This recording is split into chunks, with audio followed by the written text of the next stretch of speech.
আসসালামু আলাইকুম। আশা করি ভালো আছেন। আজকে হাজির হয়েছি নতুন ভিডিও নিয়ে। এই ছোট ছোট সন্দেশের সাথে আমরা সবাই পরিচিত। আজ আমি গুঁড়া দুধ দিয়ে খুব সহজে তৈরি করব এই রেসিপি। চলুন দেখে আসি। তার আগে আমার ভিডিওটাকে অবশ্যই লাইক এবং চ্যানেলটাকে একটা সাবস্ক্রাইব করে দিয়ে আমাদের পাশেই থাকবেন। এর জন্য আমি প্রথমে একটা প্যান নিয়ে নিচ্ছি। এখন আমি এর মধ্যে দিয়ে দেব লিকুইড দুধ। আমি এখানে 1 পোয়া বা 1/4 কাপ দুধ দিয়ে দিয়েছি। আমি চুলার আঁচটা ডিপ করে দিব।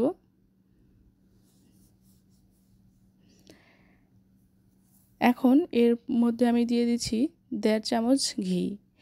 আপনারা চাইলে ঘিয়ের পরিবর্তে বাটারও দিতে পারেন, কিন্তু কোনোভাবে তেল দেওয়া যাবে না। এরপর আমি এর মধ্যে দিয়ে দিচ্ছি একটি এলাচ।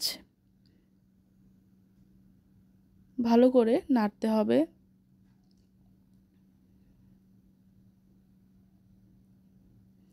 দেখতেই পাচ্ছেন এটা অনবরত নেড়ে যেতে হবে। এরপর আমি এর মধ্যে দিয়ে দিচ্ছি 1 কাপ চিনি।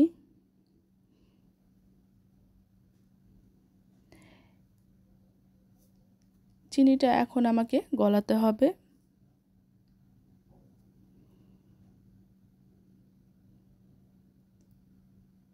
এটা ভালোভাবে নাড়াচাড়া করতে হবে, কোনোভাবে জানি প্যানের সাথে না লেগে যায়।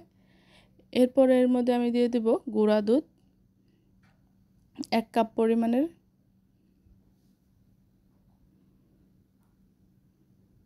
আমি এটা ধীরে ধীরে দিব এবং নাড়তে থাকব।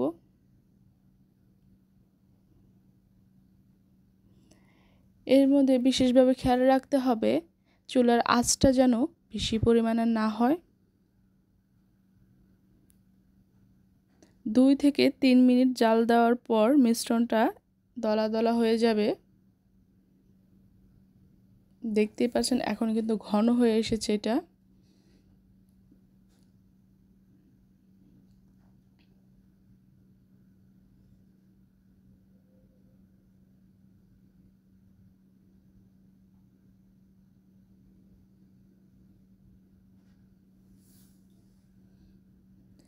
এখন এটা অনেকটাই ঘন হয়ে এসেছে। 2 থেকে 3 মিনিট জাল করার পর দেখুন মিশ্রণটা দেখতে এমন হয়েছে।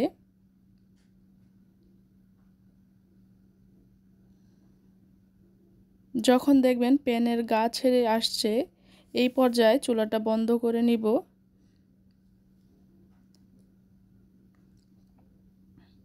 এখন সন্দেশের মিশ্রণটাকে আমি নামিয়ে নিব,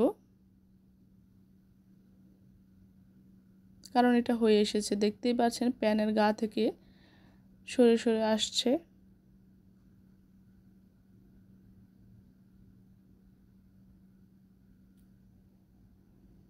এটা আপনারা চাইলে খুব সহজে বাড়িতেও তৈরি করতে পারবেন।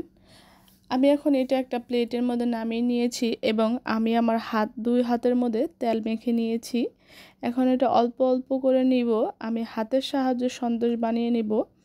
আপনারা চাইলে যে কোনো শেপের এটা বানাতে পারেন, কিন্তু গরম থাকা অবস্থায় তা করতে হবে, না হলে এটা শক্ত হয়ে যাবে। তৈরি হয়ে গেল মিনি সন্দেশ। আশা করি আপনাদের ভালো লেগেছে। ভালো লাগলে আমাদের সাথেই থাকবেন। ধন্যবাদ।